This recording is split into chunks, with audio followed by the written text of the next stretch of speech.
Are you in Poland right now? Now I'm in Austria. You're in Austria. Is that where you live? I work in Austria as a ski instructor. Yeah. So when this all things started, I was supposed to fly to, like, it didn't even start yet. I was supposed to fly to Brazil for Pan American Championship and Super Final, and I just got this bad stomach feeling that something big is happening and coming, and I literally like 4 hours before my flight, I didn't even pack yet because I was just panically researching what to do and talking on the phone with the president of World Cup. And I said, man, I'm not going. I don't care what we're gonna, because I'm same time on the World Cup committee, Yes. and we were in process of deciding what to do as well with the World Cup Super Final. So it was so many things suddenly going on that I, like, you know, you are like, you don't know what to do. Nobody knows what to do. So I said, like, you know what? It sounds to me like it's gonna be a lot of stress, and we don't even know if we will be able to come back from Brazil, and from that I see what's like which direction it's going on. Yeah. I was like, you know, I really love Brazil, but not so much that I stay there for like a year maybe. Indefinitely. I love it. I mean, like, I would have a million things to do in Brazil if I would stay there, but you know, I have some stuff to do at home too. So I canceled my flight, and luckily I booked with Air France, and many people are complaining about Air France, and every time I fly Air France, I'm super happy. KLM Air France. I'm not sponsored. I'm saying it because I really, really like them. I'm with Sky as well. I'm with the same. Yeah, and the guy said, like, yeah, we totally understand. I said, like, listen, guys, I'm very honest with you. I don't know what's gonna happen. It's very possible that, like, tomorrow morning my event's gonna be cancelled. I will be on the flight. I will get out. You will cancel off. I don't know what's gonna. Like, you don't even know what's gonna happen. For sure. And they were like, we totally understand. Don't worry. You just have a voucher valid for 1 year. So is it actually possible to fly paragliders right now, or is that banned as well? How is it individual? Depending on the country, from that what I see, I stayed in Austria because I work here. I have my health insurance, everything here, and I live in Poland. I live in Warsaw, in the city, and here I'm in the mountains. So I felt like, you know, if you're in the nature and in the mountains, then you are a little bit more free to go out in peace for a walk. And if you're in the city, you are just like. Yeah, that's true. So I decided to stay here, and yeah. So what's the situation currently with the calendar in paragliding? Do you know much about any choices that have been made, or is everything on hold right now? Right now, we canceled a super fine, the Pan American Championships happened. It was basically 4 days later than I was supposed to fly. It was a little bit more than 1 month ago. And next week, WHO announced pandemic. So Brazil, authorities canceled our super final. So we were liberated from taking responsibility for decision, luckily, because, you know, there are always some pilots will be happy and some pilots will be unhappy with whatever decision you take. And this pressure is a little bit on my shoulders as well as a part of the committee. Then the France canceled already pre-World and World Cup in France. And this is from authorities' side. Next event for the World Cup would be World Cup in Gemona in Italy. It's still on hold. We don't know what's going to happen. We are waiting for the local organizer final call. And the rest of the season is under a huge question mark, because from my point of view, the question is if we will be able to travel at all. As World Cup, for sure, we are relying a lot on international pilots, and if the airplanes are not flying, they cannot join. So then you would have only pilots who can come by car if you can cross the border without being quarantined for 2 weeks. Like nobody knows what's gonna happen. We know for sure like the plans of the countries inside. So in Austria right now, since Tuesday, we are allowed to do sport outside, but not high risk sport. So of course I'm using this opportunity to do some biking, and some guys are believing that from May we will be able to restart flying.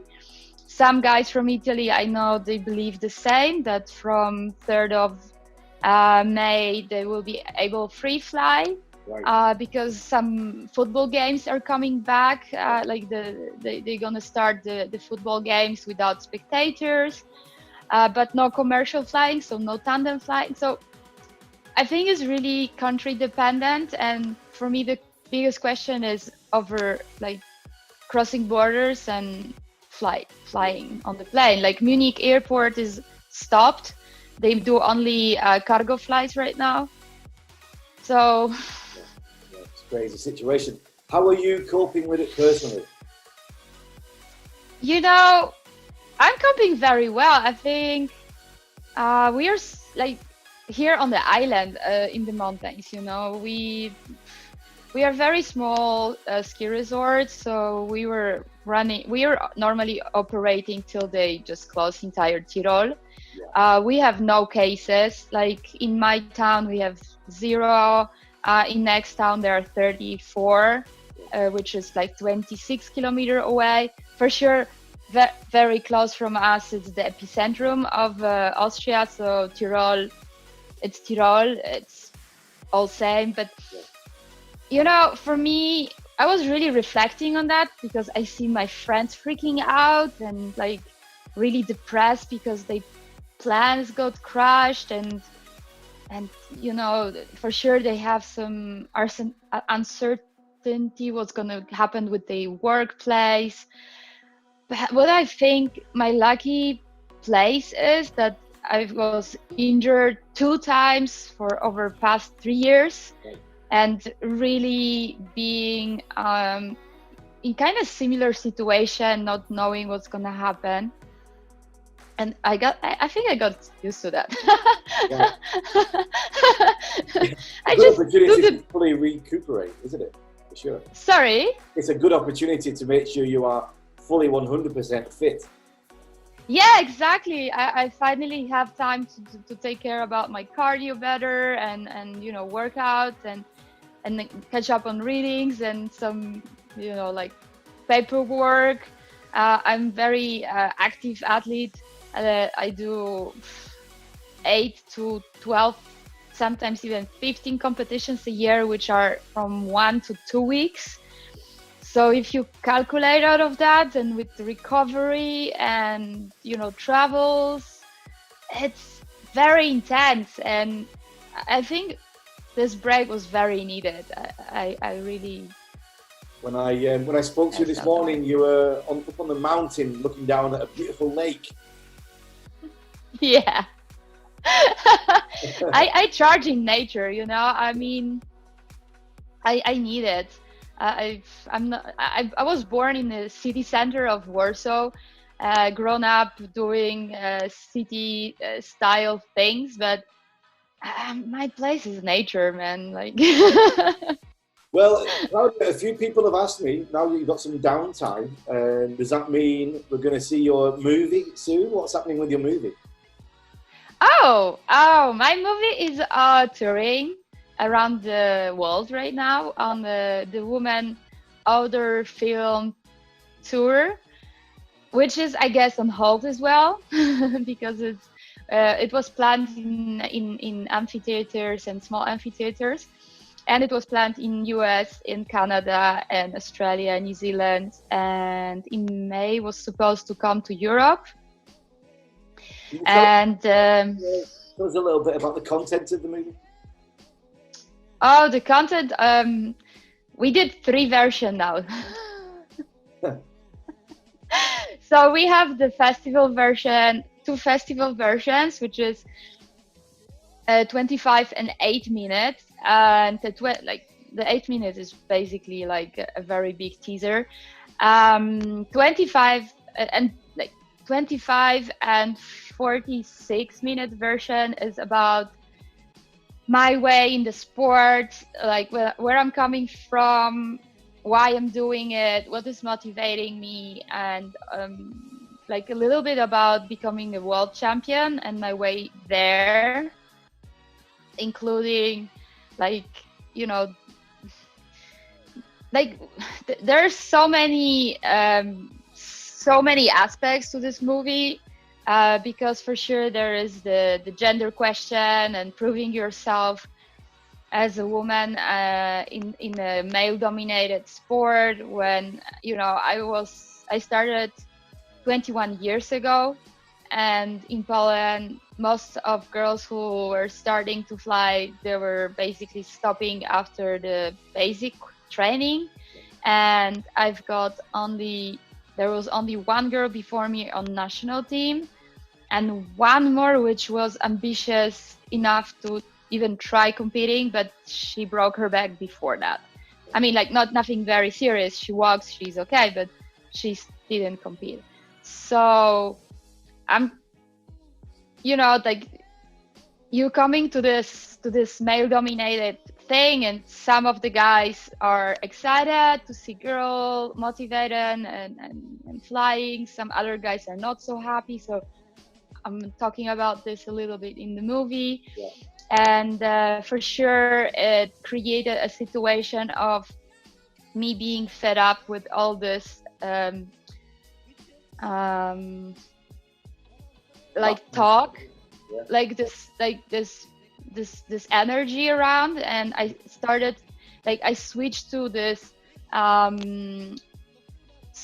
gradually. Like, I was doing my stuff all the time. I was flying because I loved that, but when I got on national team, this is not in the movie, but it's like part of the story, you know. When I've got on national team, the first meeting on national team, one guy said like, hey, we need to make a rule, because if there will ever come a girl who is like, she will kick somebody of us out from top 10, we need to protect us from this. What? And I was like, wow, that will be me, and yes. that will be you who get out of the team, my friend. And this is what happened. Like, literally, I put my all energy that season to collect the points, and he get out of the team, and I was top 5 in Poland. But this is so negative, you know, motivation, and I didn't realize it by then. You know, I was many competitions I flew just to prove that girls can do good.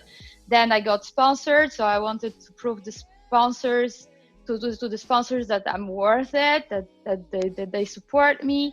And you're constantly in this negative motivation situation. And then I went for the waltz, which is in the movie, like, it's not filmed, but I'm talking about this, in 2009, and a lot of bad things start to happen. That was super rough place. One Swiss like member of Swiss team died during this event, and I just totally crashed. I mean, I started to question everything, you know. Where was this, Klaudia? 2009. What was the location? Valle del Bravo, Mexico. So, you know, so this is the moment when, like, you start to, like, I started to question a lot of things, and I got huge feedback, and it took me a long time to revalue everything what I was doing. And this is in the movie, this brought me to the point where I decided, if I do it for myself and my enjoyment, and to become better person, better athlete, and definitely not to prove anything to anybody. I just push my own limits, and I'm competing with myself. For sure, the other people are the check. How far did I get? And learning, like, I'm learning from them as well. But my main objective became have fun and learn as much as possible and become better every day. So this is like big thema in my movie, and then you have like a little bit of background of my upcoming, and for sure we are showing Poland from above. We are in Slovenia, we are in France on World Cup, and we are going to super final in Brazil, which I screwed up. Like, that's always when the camera is there, the magic is not happening. Like usually, that season I did the podium on European Championships, but I didn't take the camera with me per purpose because I didn't want to be distracted. And then the guys were there for the super final, and I just miss it. I don't know. I was too tired there, probably dehydrated. I've got some nutritional problems there, and just a little unluck, a little missing focus, and you are out of podium. And how many years? But the How many years but now the are you in the sport? 20 competing or Yeah. flying. In total, since you joined the community. I started 1999. Right. I was a kid, like baby. of the sport. And now I'm dinosaur. When I go for a World Cup, I'm one of the oldest. And do you find yourself? How do you feel when you come into contact with new flyers, with people that are new to the sport? Do you feel a connection? Do you feel a weight of responsibility in bringing them in and making them welcome? I don't feel like it's a weight of responsibility. I feel more like I like to be. I want to be this person who is just welcoming, and I don't think that I'm holding some secrets to the sport which nobody knows, and that's why I'm successful. I think all of us have the same knowledge, just not all of us is using it efficiently. So if somebody is having any questions, I'm always open to answer. And this is the community generally like this. There are some exceptions of people who are just for themselves and focus on themselves, and I feel like in concurrence with you. But generally, when I started to compete, by then one of the top World Cup girls came to me, hey, if you have any questions, shoot, I'm happy to help you. And the same happened when new girls are coming now, and I'm always like, hey, if you need some help, just ask. And my best friend, like one of my good friend girls, she set up all my gear, like all my harnesses. I flew. She developed them or helped develop them, so she knew what's the best position, and she set it up. Although she was my main concurrent, I mean, we were competing against each other for years, and it was always a very close fight, including the Worlds 2013. But still, there is no competitive spirit on the ground, Right. And this is how I think competition should look like. Yes. And the other thing is what I'm doing is I started with Michal, which is my team member, my teammate from Polish team. We started 3 years ago this sort of newcomer challenge in Poland, because I believe somebody need to help those guys to jump the gap. If you're always learning by yourself, then you will just start there where we started many years ago, and you will arrive on our level. If we help them to start there where we are and like learn up, then the sport will evolve much faster, and then we might see a very good top pilots from Poland coming in the future. If there is nobody doing it, then it's, in my opinion, it will never happen. Okay, well, that's a really, really good chat with you, Klaudia, today. I want to thank you so much for taking the time. Welcome. And I hope you well manage to get back into the sky at the soonest possible moment. Yeah, we will see when it's gonna happen. It's just taking day by day as it comes. Well, thanks for joining us on Air Sports News, and I look forward to speaking to you again. Thank you very much. Nice to see you, and take care.